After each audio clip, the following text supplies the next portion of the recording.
name's Tina Hwang. I'm a Senior Associate and Property Team Leader at QueenCityLaw. Today I'll be talking about the Unit Titles Act. Just so you know, this is not to be used as legal advice. So it is very important to understand the mandatory requirements under the Unit Titles Act, whether you are buying or selling. So as of 9th of May last year, 2023, there were some changes to the mandatory requirements for the disclosure of unit titles. So it's important to note the changes to a pre-contract disclosure statement, which is the Section 146, and the pre-settlement disclosure statements, which is the Section 147.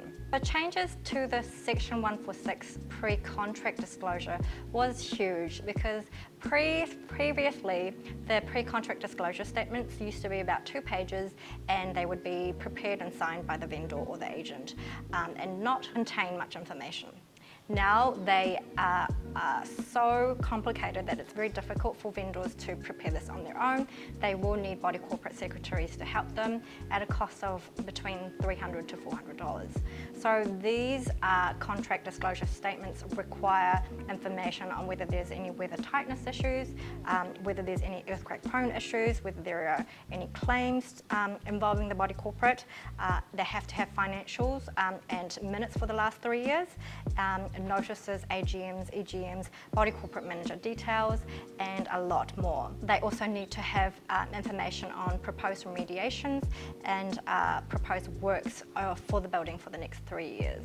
So that's a lot of information, but all of that information needs to be in there for the purchasers before they make an offer to buy that unit. This means that purchasers, when viewing prospective units to buy, will sometimes have 100 documents to look through, often in the form of a Dropbox link for them or their advisors to review. For off-the-plan purchases, there's even more requirements that need to cover disclosures on the summary budget, proposed ownership interests, estimated utility interests, any draft operational rules, and details of any proposed service contracts. That will give you the information of whether that property is worth buying or not, and it's very important that you understand what you're looking at, and sometimes you will need legal advisors to help you review this. So that was the pre-contract disclosure statement. What has changed for the pre-settlement disclosure statement? They required disclosures of ongoing and pending proceedings, any unresolved claims, because there are sometimes issues internally between the body corporate owners, sometimes with third parties, and all of that needs to be disclosed. Again, the information required is not as simple and will likely require assistance from the body corporate secretary at, again, a cost of between $400 to $500 depending on which body corporate secretaries are assisting you. There are copies of templates which can be downloaded online, but again, it's not easy to provide all of that information, so it's best to get a body corporate secretary to help you. The pre-settlement disclosure statement needs to be certified by the body corporate secretary with their stamp, but also needs to be signed by the vendor. So this means that if the vendor forgets to pop their signature on it, it is technically invalid, and there can be some consequences for that because there are some timing deadlines that you need to provide this by. The information needs to be complete and accurate.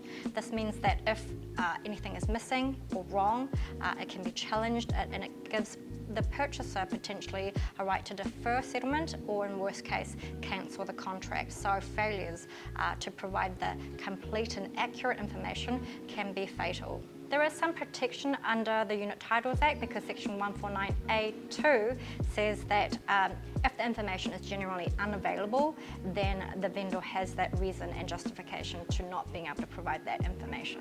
There have also been some changes to large unit titles development, long-term maintenance plan, dispute resolutions, flexibility and utility interest and charges, and new powers for the regulator, which is the MBIE, that have been brought in. So all of that can be viewed on our Unit Titles blog, available in the link.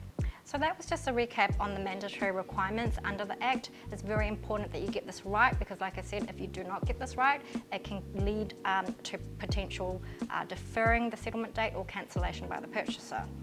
Conversely, for the purchaser, it's important that you get your legal advisors and people to review all of these documents properly because you may find that there are issues to the unit that you are buying, and if you don't click on that link and click on that document, you might not have that right information to be able to make the commercial decision of whether that property is worth buying or not. So that's the Unit Titles Act. Feel free to contact the team if you need any help. Thank you very much.